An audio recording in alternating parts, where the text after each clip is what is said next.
Welcome to AEC Plus digital platform of advanced engineering classes। SSC JE, RRB JE और all over India हो रहे एई JEE exams के लिए हमने शुरू की प्रैक्टिस क्वेश्चन सीरीज जिसका नाम है आगाज। और ये आगाज था आपके माइंड से टीसीएस पैटर्न के डर को हटाने का।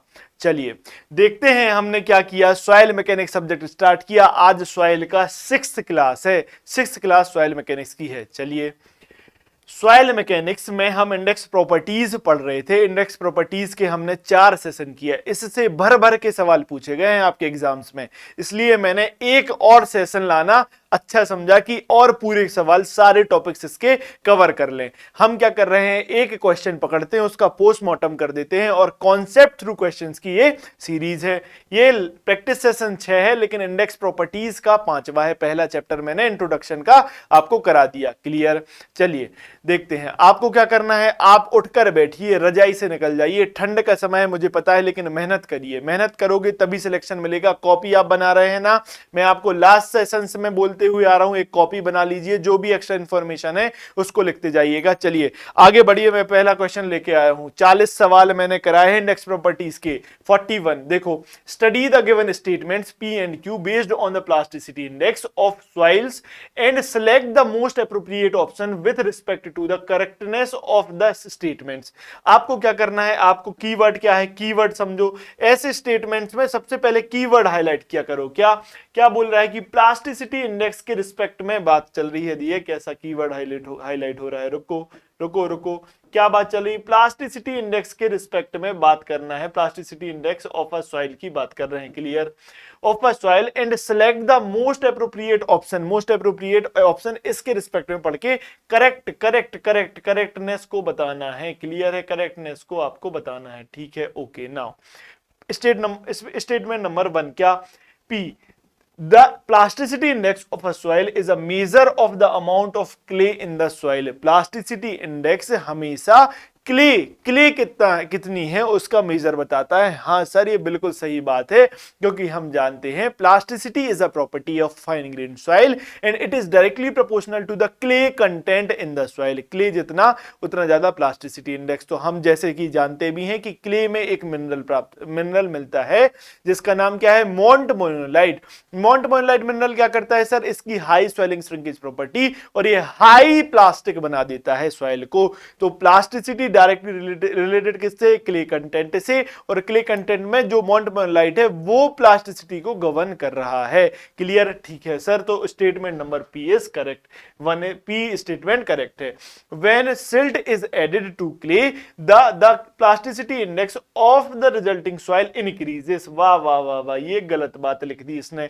सिल्ट जैसे जैसे कोर्सर पार्टिकल ऐड होता जाएगा as compare to clay particle, clay छोटा पार्टिकल, उससे बड़ा पार्टिकल सिल्ट, फिर सैंड, फिर ग्रेवल, वैसे वैसे क्या प्लास्टिसिटी डिक्रीज होती जाएगी। तो मैं प्लास्टिसिटी का क्या लिख दे रहा हूं सर, वेरिएशन लिख दे रहा हूं। कैसे सर, प्लास्टिसिटी जो है वो क्ले में सबसे ज्यादा, उसके बाद सर सिल्ट में, सिल्ट के बाद आता है सैंड में, और सैंड के बाद आती है ग्रेवल में प्लास्टिसिटी सबसे कम मिलेगी। तो ये है अरेंजमेंट किसका, प्लास्टिसिटी का। तो जैसे जैसे सिल्ट क्या है, कोर्सर है, देन क्ले, वो मिक्स करोगे तो क्या प्लास्टिसिटी क्या इंक्रीज नहीं डिक्रीज होती है, डिक्रीज होती है। तो ये स्टेटमेंट तो हो गया गलत। So only P is correct. Clear? समझ में आती है बात? नेक्स्ट क्वेश्चन क्या, choose the correct consistency type for the soil with the following description. आप इस डिस्क्रिप्शन से बताइए और सॉइल की कंसिस्टेंसी बताइए। कैसी?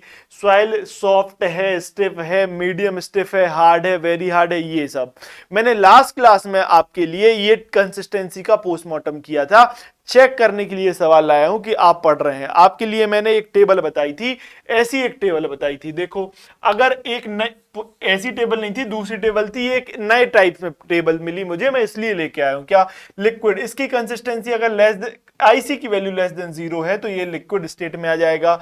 0 से 0.25 तो वेरी सॉफ्ट, सॉरी, ये प्लास्टिक की 3 कैटेगरीज हैं। क्या? Very soft, soft, medium soft और स्टिफ। ये प्लास्टिक रेंज में कहलाएगा। अगर इन 4 कैटेगरीज में मिला, वेरी सॉफ्ट, उसके बाद मीडियम सॉफ्ट और स्टिफ, ऐसी 4 कैटेगरीज में मिला तो क्या कहलाएगा सर प्लास्टिक। तो 0 से 0.25 से वेरी सॉफ्ट, 0.25 से 0.5 सॉफ्ट, 0.5 से 0.75 मीडियम स्टिफ, 0.75 से 1 stiff, greater than 1 semi solid में वेरी स्टिफ और हार्ड, और सॉलिड में हार्ड और वेरी हार्ड ग्रेटर देन 1। ये एक टेबल आप याद करिए। तो आंसर क्या हो जाएगा डी, क्योंकि 87% आपको क्या दिया है, 87 दी है आईसी की वैल्यू। आईसी की वैल्यू 87 मतलब क्या, देखो ग्रेटर देन क्या, एक मिनट, ग्रेटर देन नहीं, 0.75 और 1 के बीच में है, दैट इज 75% और 100% के बीच में है। हाँ, इसलिए हमने बोल दिया स्टिफ, ये आंसर हो जाएगा। यहां पे ये वाला स्टेटमेंट आपको क्या बस गुमराह करने के लिए दिया था, कंसिस्टेंसी इंडेक्स से ही आप कंसिस्टेंसी बता सकते हो। ओके, चलिए ये आ गया डी। क्लियर है बात, चलिए ठीक है आगे बढ़ो। नेक्स्ट क्वेश्चन नंबर 43 क्या बोल रहा है, work out the theoretical maximum dry density for a soil sample having a specific gravity 2.7। जी की वैल्यू क्या दे दी आपको, जी की value they the 2.7। Okay, and moisture content that is water content 19%, या फिर इसको बोल दो 0.19, ये दे दिया।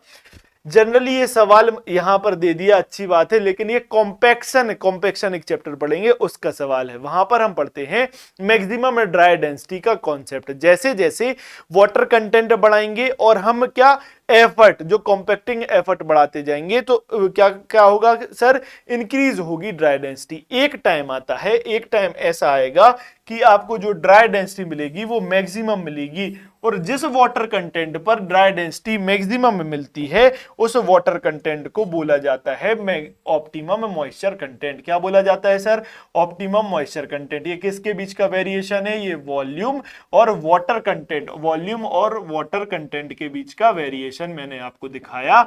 इधर क्या वॉल्यूम नहीं, सॉरी वॉल्यूम नहीं, ड्राई डेंसिटी, क्या ड्राई डेंसिटी और वाटर कंटेंट के बीच का ये वेरिएशन है। तो आपको जो ड्राई डेंसिटी मैक्सिमम मिलेगी कहां पर मिलेगी, ऑप्टिमम मॉइस्चर कंटेंट में मिलेगी। और इस ऑप्टिमम मॉइस्चर कंटेंट पर आपको क्या, जीरो एयर वॉइड लाइन और आपने 100% सैचुरेशन लाइन पढ़ी है, तो मैक्सिमम ड्राई डेंसिटी मतलब जीरो एयर वॉइड लाइन, उसी को बोल देते हैं हम 100% सैचुरेशन लाइन। मतलब सॉइल क्या मान सकते हैं, सॉइल को हम क्या बोल सकते हैं, सॉइल सैचुरेटेड होगी, दैट इज एस की वैल्यू 1 जब हम मैक्सिमम ड्राई डेंसिटी की बात कर रहे होंगे। तो मैक्सिमम ड्राई डेंसिटी का फॉर्मूला क्या पता चला sir, maximum dry density gamma D max, क्या होता है गामा डी मैक्स, ये होता है क्या, G gamma W upon 1 plus e होता था, उसको हमने क्या एस ई बराबर डब्ल्यू जी होता है। एस की वैल्यू तो 1 हो गई, तो ई की जगह डब्ल्यू जी लिख सकते हैं, क्या गामा डी यही तो पढ़ते थे, जी गामा डब्ल्यू पर 1 प्लस ई की जगह क्या लिख सकते हैं, डब्ल्यू जी, तो ये हो गया डब्ल्यू इंटू जी, तो ये हो गया डब्ल्यू इंटू जी, तो ये हो गया आपका आंसर। क्लियर है बात, ओके, आंसर नहीं ये फॉर्मूला हो गया। नाउ अब देखो जी क्या दिया है आपके पास 2.7, गामा डब्ल्यू क्या 1 ले लेंगे, क्यों सर 1, क्योंकि आपको आंसर ग्राम पर सीसी में पूछ रहा है, और ग्राम पर सीसी में गामा डब्ल्यू 1 ग्राम पर सीसी होता है। अगर किलो न्यूटन पर मीटर क्यूब बोलता तो गामा डब्ल्यू 9.81 किलो न्यूटन पर मीटर क्यूब होता है। ठीक है, चलो आपने रख दिया 1, तो upon 1 plus W G, W कितना है आपके पास, डब्ल्यू है आपके पास 0.19 इंटू जी है 2.7। चलो सॉल्व करो, कैल्सी उठाओ, कैल्सी कहाँ है, एक मिनट कैल्सी उठाता हूं मैं, आप भी चलिए सॉल्व करो। 2.7 upon 1 plus 0.19 into 2.7, clear, okay, कितना आया 1.7845, तो option number C is correct. Clear है, ये समझ में आती है बात, ठीक है, चलो आगे बढ़ो। क्वेश्चन नंबर 44 क्या कह रहा है, द सॉइल साइंटिस्ट कलेक्ट्स, क्या कलेक्ट किया सॉइल साइंटिस्ट ने, कि एक अनसैचुरेटेड 200 सीसी का सैंपल कनेक्ट किया, सॉइल हैविंग वेट 220, तो एग्जिस्टिंग कंडीशन में उसने क्या किया, उसका वेट, मास कितना था सर, मास था उसका कितना 200 ग्राम सॉइल का, ओके, सॉइल का मास 200 ग्राम था। वॉल्यूम कितना था, वॉल्यूम सर था 200 सीसी, 200 ग्राम नहीं 220 ग्राम, ओके, 220 ग्राम था मास और 200 सीसी था क्या आपके पास वॉल्यूम। तो यहां से हम बल्क डेंसिटी निकाल सकते हैं क्या, rho b bulk density, rho b bulk unit weight, gamma b बात तो सेम है। तो रो बी कैसे निकाल सकते हैं, हम जानते हैं mass of soil upon volume, total volume of soil क्या होता है सर, यही होता है। तो ये क्या हो जाएगा 220 डिवाइडेड बाय 200, इससे हमने निकाला रो बी कितना आ गया हमारे पास, रो बी आ गया आपके पास 220। चलो फटाफट करो 200 डिवाइडेड बाय 200 कितना आ गया, रो बी 1.1 आ गया आपके पास रो बी की वैल्यू। क्लियर है, ठीक है। अभी क्या बोल रहा है कि if the dried weight of the soil is 180 gram, dry weight जिसको मैं एमडी लिख सकता हूं क्या, ड्राई वेट कितना 180 ग्राम। ओके तो बोल रहा है कि आप वाटर कंटेंट निकालो, ठीक है सर। हम जानते हैं ड्राई डेंसिटी क्या होती है, MD divided by what, md divided by what, volume of soil 180, volume of soil क्या वही रहेगी, कितनी है 200 सीसी आपको दे रखा है। तो आपके पास ये क्या आ गया, रोडी कितना आ गया 180 डिवाइडेड बाय 200 कितना आ गया 0.9। क्लियर, 0.9 आ गया रोडी, ठीक है। ये सब क्यों किया, हमें निकालना था वाटर कंटेंट। क्या निकालना था, वाटर कंटेंट। तो देखो हम जानते हैं dry density is equal to होता है bulk unit weight upon 1 plus water content. Clear है, ठीक है। अब 1 प्लस वाटर कंटेंट क्या हो जाएगा, रो बी कितना निकाला हमने 1.1, रोडी नीचे लाया कितना 0.9। इसको सॉल्व करो क्या, 1.1 डिवाइडेड बाय 0.9 क्लियर -1 तो कितना आ गया 0.222, कितना आ गया 0.222। ये आ गया आपके पास वाटर कंटेंट। निकालोगे यहां से, एक मिनट इसको ऐसे करता हूं, इसको मिटा के रुको, ये हो गया small w is equals to, यही तो हमें आंसर निकालना था। क्लियर है, तो 0.22 ए विल बी आंसर। हम चाहते थे क्या निकालना, वाटर कंटेंट। तो रो डी और इसमें रिलेशन हमें पता था, इसलिए हमने रो डी निकाला, रो बी निकाला, रो डी निकाला। क्लियर बात, ओके आगे बढ़ूं। चलो क्वेश्चन नंबर 45 क्या कह रहा है, क्वेश्चन नंबर 45 पढ़ो।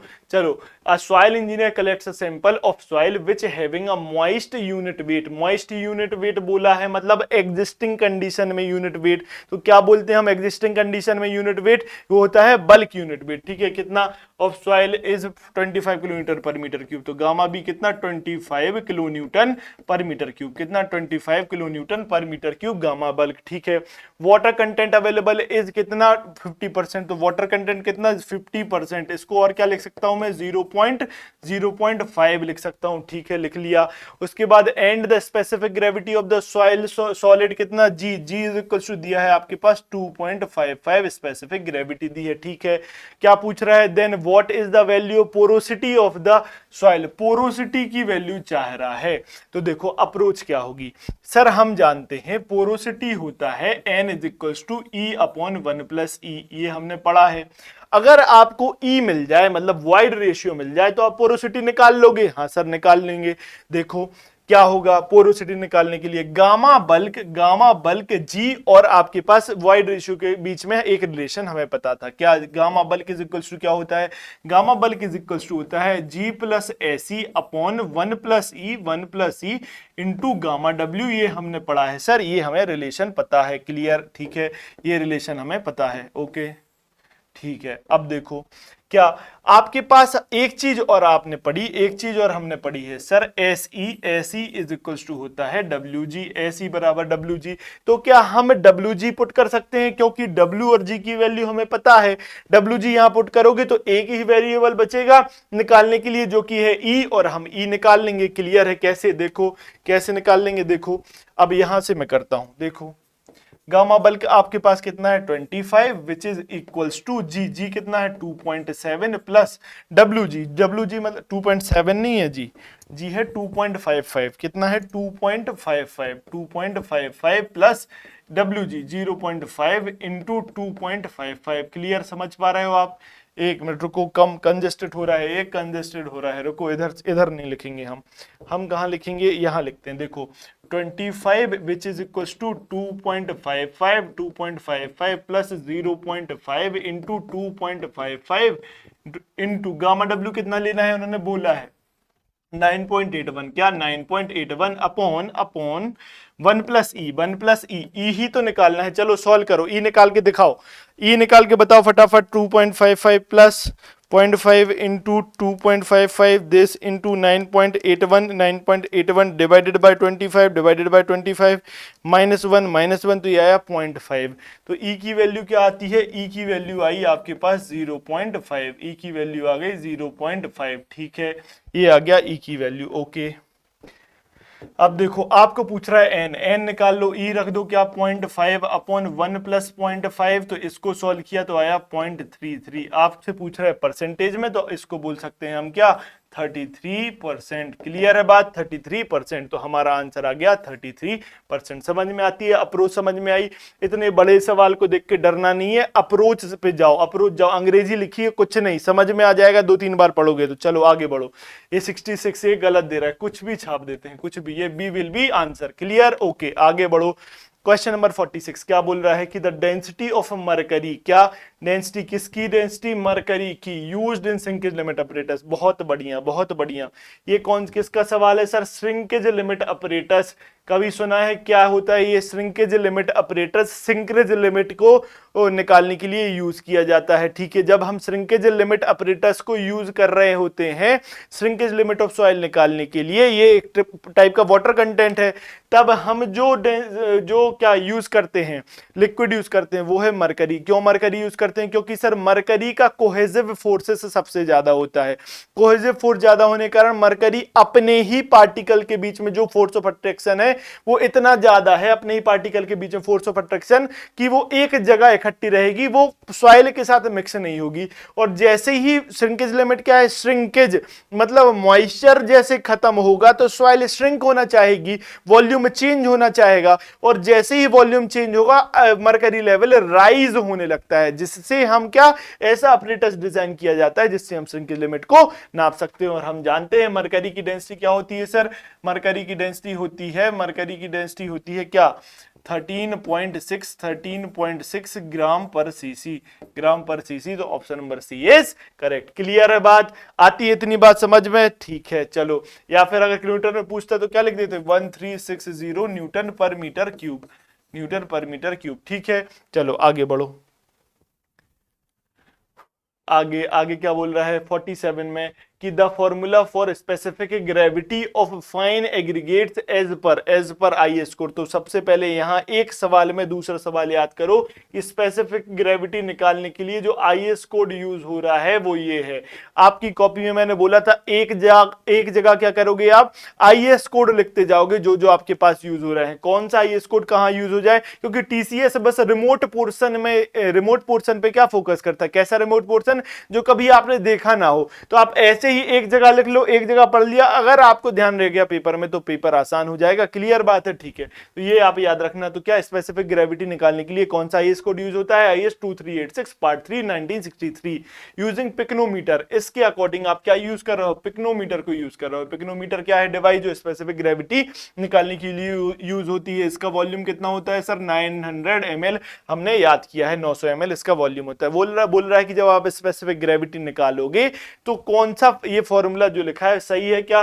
फॉर्मूला में क्या लिखा है देख लो, अच्छे से देख लो। G इज इक्वल टू क्या लिखा है? W2 माइनस W1 ऐसा लिखते थे। इसको जो कहते हो हम फिर से नीचे उठाते थे क्या? W2 minus W1। हाँ सर, उठा लिया, माइनस लगाया, फिर W2 माइनस 1 इधर 3 माइनस 4। क्लियर है? 2 माइनस 1 3 माइनस 4 ये होता था स्पेसिफिक ग्रेविटी का फॉर्मूला हमारे लिए। ठीक है, अब पूछ रहा है कि ये फॉर्मूला लिखा है आपको सिमिलरली, यही तो लिखा है ना। तो बोल रहा है कि ये क्या है? W1 empty wait of the pycnometer. Yes, ये बात हम जानते हैं। उसका W2 का weight of pycnometer plus sample. कौन सा? स्पेसिफिक ग्रेविटी निकालने के लिए एक सवाल और लेके जाओ। अभी देखो, ड्राई सैंपल निकालने मतलब यूज करते हैं जब स्पेसिफिक ग्रेविटी निकालते हैं पिक्नोमीटर से, और वेट सैंपल हम यूज करते हैं जब पिक्नोमीटर से क्या वाटर कंटेंट निकालते हैं। वाटर कंटेंट का फॉर्मूला ही बता दूंगा, पहले इसको डिस्कस करो।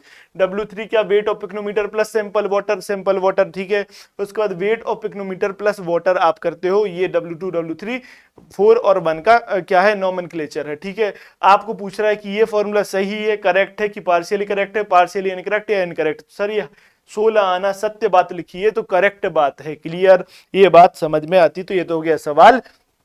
पिक्नोमीटर से हम वाटर कंटेंट भी निकाल सकते हैं। कब कब कब? जब स्पेसिफिक ग्रेविटी ऑफ सॉलिड्स आपको पता हो, तब ही आप पिक्नोमीटर से वाटर कंटेंट निकाल सकते हैं। कैसे निकालोगे sir? W2 minus W1 upon W3 minus W4, ये कर लिया, ठीक है, into G minus 1 upon G minus 1 upon G whole minus 1 किया तो ये क्या हो जाएगा सर? आपका पिक्नोमीटर से वाटर कंटेंट निकल गया। G आपको पता होगा तभी कर पाओगे। क्लियर? कैसे याद करना है? कैसे याद करना है? 1 2 3 4, आप कैसे क्लॉकवाइज जाइए, 1 2 3 4 ऐसे याद हो जाएगा। ओके, आगे बढ़ूं मैं? आगे बढ़ता हूं। चलिए, अपन स्पेसिफिक ग्रेविटी और कैसे निकाल सकते हैं मैंने आपको बताया है। डेंसिटी बॉटल भी यूज कर सकते हैं। ये मोस्ट एक्यूरेट है। डेंसिटी बॉटल कितने ml की होती है? 50 ml की होती है। फ्लास्क को भी यूज कर सकते हैं, किसकी जगह पर? पिक्नोमीटर की जगह पर ये दोनों यूज कर सकते हैं। ये 500 ml की होती है। जो आपका पिक्नोमीटर है और फ्लास्क, इसको कोहेजन, डेंसिटी बॉटल तो ऑल टाइप ऑफ सॉइल में यूज कर सकते हैं, लेकिन पिक्नोमीटर और आपका जो फ्लास्क है, इसको कोहेजन लेस सॉइल में ही स्पेसिफिक ग्रेविटी निकालने के लिए यूज कर सकते हैं। क्यों? क्योंकि इसमें क्या, हम जब इस स्टेज में जाएंगे, weight of pycnometer plus sample of water मिलाएंगे, तो हम क्या करेंगे? स्टेयर करेंगे मतलब हिलाएंगे, चाहेंगे पूरी एयर बाहर निकल जाए।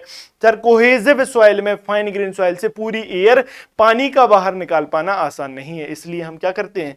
इसको सिर्फ कोहेजन लेस सॉइल में, पिक्नोमीटर हो या फ्लास्क को, इसको यूज करेंगे। क्लियर? तीनों की वॉल्यूम बता दी। इतने सारे सवाल एक सवाल से मैं बताते जा रहा हूं। नेक्स्ट क्वेश्चन क्या कह रहा है? Question number 48, soil has been compacted in an embankment at a bulk density of 2.15 gram पर सीसी। क्या बल्क डेंसिटी आपको दे दी? कितनी दी है बल्क डेंसिटी? गामा बल्क दे दी आपको 2.15 ग्राम पर सीसी दे दी आपको, ठीक है। एंड वाटर कंटेंट, मैं हमेशा बोलता हूं, जब कोई न्यूमेरिकल पोर्शन है, साथ साथ पढ़ते जाओ, गिवन डेटा लिखते जाओ, कभी गलती नहीं होगी, जल्दी से जल्दी सवाल सॉल्व होगा। Okay, and water content of 12%, water content कितना दिया है? 12%। ओके, इसको क्या लिख सकते हैं? 0.12 लिख सकता हूं, ठीक है। तो specific gravity of soil solid से जी की वैल्यू कितनी दे दी आपको? 2.7 स्पेसिफिक ग्रेविटी की value they the. Clear? Assuming water content is well below the foundation level, determine the degree of saturation। S की वैल्यू आपको निकाल के देनी है। क्लियर है? ठीक है। चलो, अभी हमने ऐसा ही एक क्वेश्चन किया था। इसमें अभी क्या, उसमें पोरोसिटी निकलवाई थी, इधर एस निकलवा रहा है, निकाल देंगे। कैसे? देखो, हम जानते हैं sir, gamma bulk is equal to क्या होता है? G plus S e into gamma W upon 1 plus e. Sir, ये तो हम जानते हैं, ये तो हमें आपने याद करा दिया है, रटा दिया है। क्लियर? ठीक है, ये आपने याद कर लिया है। एक मिनट, ये कैसा पैक हुआ?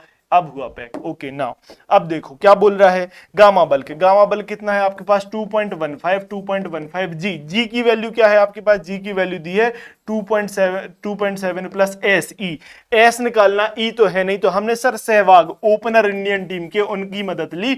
एसी बराबर WG लगा दिया, सहवाग। ओके, डब्ल्यू आपके पास है क्या? हाँ सर है। कितना? 0.12 इंटू जी आपके पास है क्या? हाँ सर है। कितना? 2.7। क्लियर?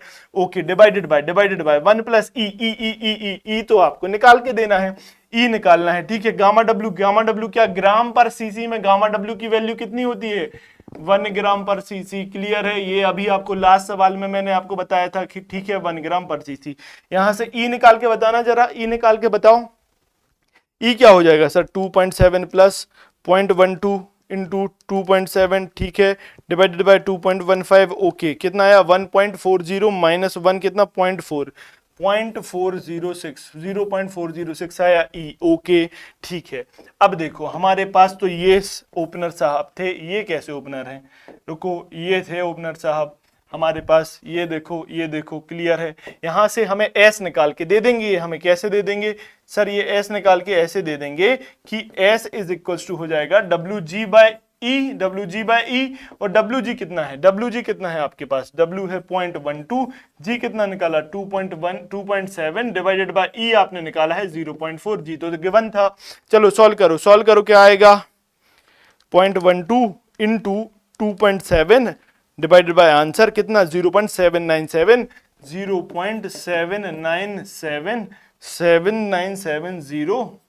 और इसको क्या लिख सकते हो? 79.7%। क्लियर है? 79.7 या 8% ए विल बी आंसर। क्लियर? समझ में आती है बात? तो क्वेश्चन की लैंग्वेज इतना बड़ा देख के डरना नहीं है। पढ़ोगे तो बन जाएगा, पढ़ोगे तो बन जाएगा, भरोसा रखिए। चलो आगे बढ़ो। नेक्स्ट क्वेश्चन क्या बोल रहा है, the pycnometer method of a determination of water content is more suitable for a course grand soil, clay, loses और लुएस और सिल्ट।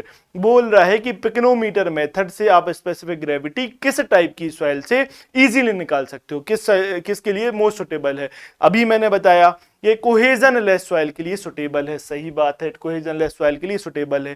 फाइन ग्रेन्ड में क्या दिक्कत आ रही है सर, फाइन ग्रेन्ड सॉइल से जब स्पेसिफिक ग्रेविटी निकालते हो तो जब हम थर्ड स्टेज पे जाते हैं पिक्नोमीटर के, उसमें क्या करना, पहले स्टेज में हमने लिया क्या, पहले स्टेज में हमने लिया क्या, पिक्नोमीटर, फिर उसके बाद लिया क्या, पिक्नोमीटर प्लस ड्राई सॉइल, तीसरे स्टेज में क्या लिया, पिक्नोमीटर, ड्राई सॉइल और इसमें भर दिया पानी।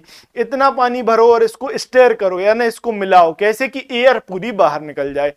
फाइन ग्रेन सॉइल में इस स्टेज में जब आएंगे हम तो पूरी एयर बाहर नहीं निकल पाती, क्यों, क्योंकि सर फाइन ग्रेन सॉइल का सरफेस एरिया बहुत ज्यादा और पानी इतना बड़ा वेटिंग एजेंट नहीं है कि पूरा सरफेस उसका फाइन ग्रेन सॉइल का क्या कर दे, उसको वेट कर दे। जब वेट होगा तब तो एयर निकलेगी, तो हम क्या यूज करेंगे सर पानी यूज नहीं कर सकते। और अगर आपकी जिद है कि पिक्नोमीटर से ही आपको क्या निकालना है, पिक्नोमीटर से ही आपको क्या निकालना है, स्पेसिफिक ग्रेविटी किसकी, कोहेसिव सॉइल की या फाइन ग्रेन सॉइल की, तो आपको non polarizing non polarizing liquid use करना है। क्या, नॉन पोलराइजिंग लिक्विड यूज करना रहेगा। ये क्या होता है सर, एग्जांपल जैसे कि केरोसिन हो गया, पानी की जगह केरोसिन यूज करो, पेट्रोल यूज कर सकते हो। आप ऐसे ही देखो, पेट्रोल को हाथ में लोगे तो देखना पेट्रोल आपकी पूरी उंगली को क्या कर देगी सर, पूरी उंगली को गीला कर देता है, ठंडा ठंडा लगने लगता है। तो आप ऐसे भी समझ सकते हो, डीजल ले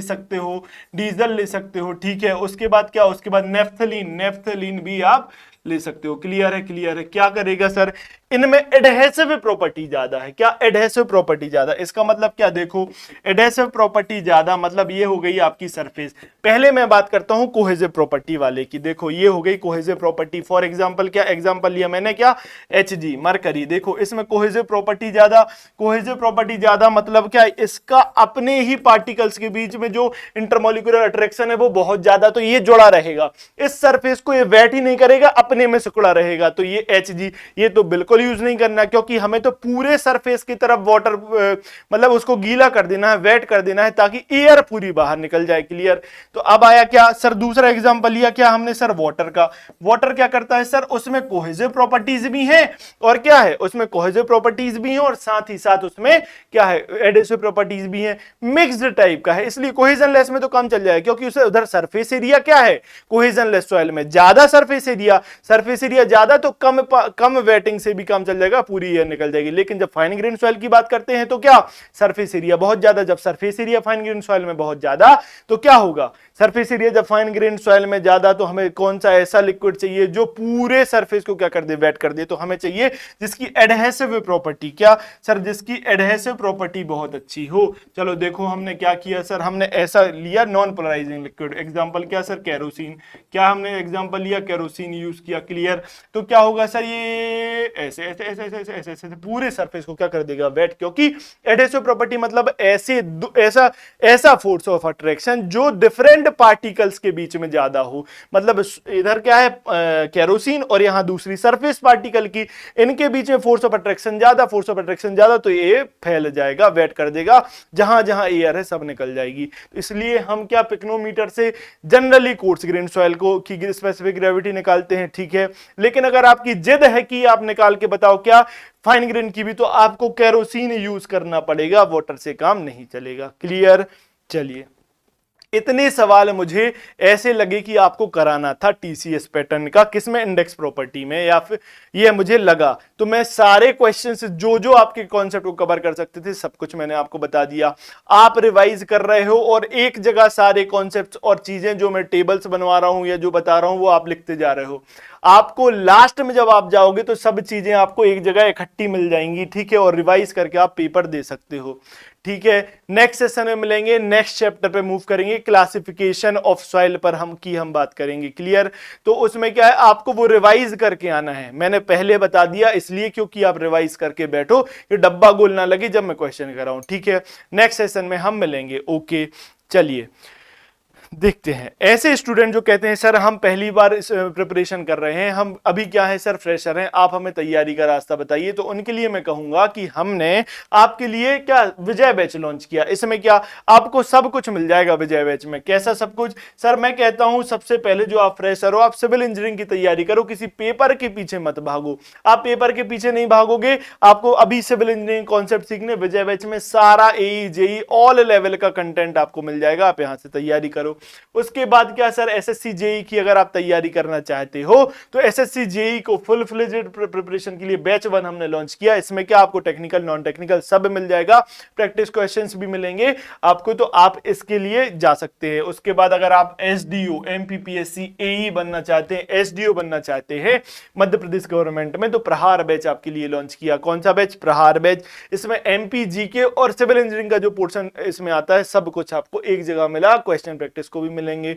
ओके, अब देखो यहां पर आरआरबी जेई, आप कहते हो सर अभी से क्यों बता रहे हो, नोटिफिकेशन तो नहीं आया। तो मैं आपसे कहना चाहता हूं क्या, आरआरबी जेई के नोटिफिकेशन में वेट मत करो, क्योंकि टाइम बहुत कम मिलेगा जिस दिन नोटिफिकेशन आएगा और एग्जाम के बीच में। तो अभी से पढ़ाई करो, सिलेबस बहुत ज्यादा है। उसके लिए तेजस बैच हमने लॉन्च किया, तेजस बैच में जाइए, टेक्निकल नॉन टेक्निकल सब कुछ आपको मिल जाएगा। क्लियर? ओके। अब देखो इंजीनियर्स की सबसे बड़ी हेडेक क्या सर, हमें नॉन टेक्निकल पोर्शन में मैथ्स रीजनिंग तो आ जाएगी लेकिन जीके जीएस में दिक्कत। तो हमने पूरा नॉन टेक्निकल एक पैक में नॉन टेक महापैक करके कोर्स लॉन्च किया। जाइए, गो थ्रू करिए, पूरा पढ़ लीजिए, एक बार कंटेंट जीवित करो, कैसे पेपर नहीं निकलता। देखो अब देखो ऐसे स्टूडेंट जो कहते हैं कि सर मुझे प्रैक्टिस क्वेश्चन चाहिए, पीवाईक्यू लगाते लगाते अब बहुत बोर हो गया हूं क्योंकि लेवल भी ऊपर जा रहा। पीवाईक्यू तो लगाना है क्योंकि एग्जाम अंडरस्टैंड करना है, लेवल लेकिन एग्जाम का ज्यादा आ रहा है। तो उसके लिए क्या करें सर? उसके लिए हमने क्या किया कि आपके लिए उसके लिए क्या किया, एक मिनट रुको। ये देखो हमने क्या किया, अभ्यास बैच लॉन्च किया। अभ्यास प्लस बैच है एई जेई के लिए और अभ्यास बैच है जेई एग्जाम के लिए। आपको यहां पर 5000 प्लस क्वेश्चन मिल जाएंगे, किसमें? अभ्यास बैच में। और 8000 प्लस क्वेश्चन मिल जाएंगे, 8000 प्लस क्वेश्चंस लेके जाएंगे एई जेई में। इसमें टीसीएस पैटर्न के वो क्वेश्चंस जो ऑल ओवर इंडिया हुए उनको एनालाइज करके डाला। ईएसई और गेट के वो क्वेश्चंस जो आ सकते हैं एग्जाम से उनको क्लब करके बहुत प्यारी सीरीज बनाई, टेक्निकल और नॉन टेक्निकल दोनों की इसमें आपको मिल जाएगी। क्लियर? प्रैक्टिस क्वेश्चन की समस्या होती है खत्म। ओके, अब ऐसे स्टूडेंट्स भी हमारे पास हैं, कहते हैं कि सर आप मुझे रिवीजन भी करा दो क्योंकि पढ़ लेता हूं, सवाल लगा लेता हूं लेकिन रिटेन नहीं कर पाते। ठीक है, 3 महीने में पूरा कंप्लीट कराएंगे हम सिलेबस। किसमें? Fast track batch. किसमें? अरे फास्ट ट्रैक कहां रह गए, फास्ट ट्रैक है, तेज दौड़ के आया मैंने बुलाया। तो देखो कैसे पूरा कवर कराएंगे सिलेबस कम समय में। कैसे? हमने नोट मेकिंग टाइम जो आप था उसका कम कर दिया, आपको प्रिंटेड फॉर्म में नोट्स दे दिए, प्रिंटेड फॉर्म में नोट्स, आप पूरा कंटेंट कवर करिए कम समय में। रिवीजन हो जाएगा टेक्निकल और नॉन टेक्निकल दोनों का। ओके, चलिए जो सब्जेक्ट आपका वीक है, एक सब्जेक्ट का भी आप सब्सक्रिप्शन ले सकते हो। सॉइल अगर आपको पढ़नी है तो एक सब्जेक्ट का आपने सब्सक्रिप्शन लिया और पढ़ाई कर ली। क्लियर बात? ओके, ये सब कहां मिलेंगे सर? ये गूगल प्ले स्टोर पे मिल जाएगा एईसी प्लस की एप्लीकेशन पर। ठीक है, एईसी प्लस की एप्लीकेशन पर आपको गूगल प्ले स्टोर पर ये मिलेगी, उसमें नंबर भी मिलेगा हम लोगों का, उधर से आप जाइए, पता करिए, अच्छे से सेटिस्फाई हो जाइए तभी लीजिए। मैं ये नहीं कहता कि हमसे पढ़ो कहीं, लेकिन एनरोल होके ऑथेंटिकेटेड सोर्सेज से जरूर पढ़ो, क्योंकि यूट्यूब पर क्या है, कंटेंट तो अच्छा है, नो डाउट नहीं है, लेकिन नहीं है कि मतलब अच्छा है, लेकिन क्या आपको बिखरा हुआ मिलेगा, डिस्क्रीट मैनर में मिलेगा। तो आपको क्या करना है सर, एक जगह कंटेंट चाहिए क्योंकि कम समय है। अभी टाइम इंपॉर्टेंट है ना कि मनी। पैसा मत देखिए, बहुत कमा लोगे। एक बार आप क्या करिए, अभी एनरोल करके कहीं भी पढ़िए, लेकिन अच्छे से फुल फ्लेजेड प्रिपरेशन करिए। ठीक है, चलिए ये सब तो बातें होती हैं खत्म। लाइक करना है आपको, सब्सक्राइब करना है और चैनल की नोटिफिकेशन घंटी बजाओ। कमेंट में बताओ कि और क्या डाउट्स हैं या क्या पूछना है आपको, क्या आपको और चाहिए हमसे, ये भी बता सकते हैं आप। अब देखो घंटी इसलिए बजाओ क्योंकि भाई सोते रहते हो, हम लोग जगाने का भी काम कर देंगे, हमारी टीम है, आपको टंग टंग करके नोटिफिकेशन पहुंचाएगी, आप फिर पढ़ने उठ जाइए और आप ऐसे में बैकलॉग नहीं होगा, टाइमली क्लासेस लेते रहेंगे। ये सब बात तो ठीक है। रिवीजन आप जरूर करिए, रिवीजन करोगे तभी सिलेक्शन होगा। जो मैं लिखा रहा हूं उसको रिवाइज करो, कॉपी प्रॉपर मेंटेन करते जाइएगा। ठीक है, this is Abhishek Srivastava signing off with this session. Take care, good bye, next session में मिलेंगे।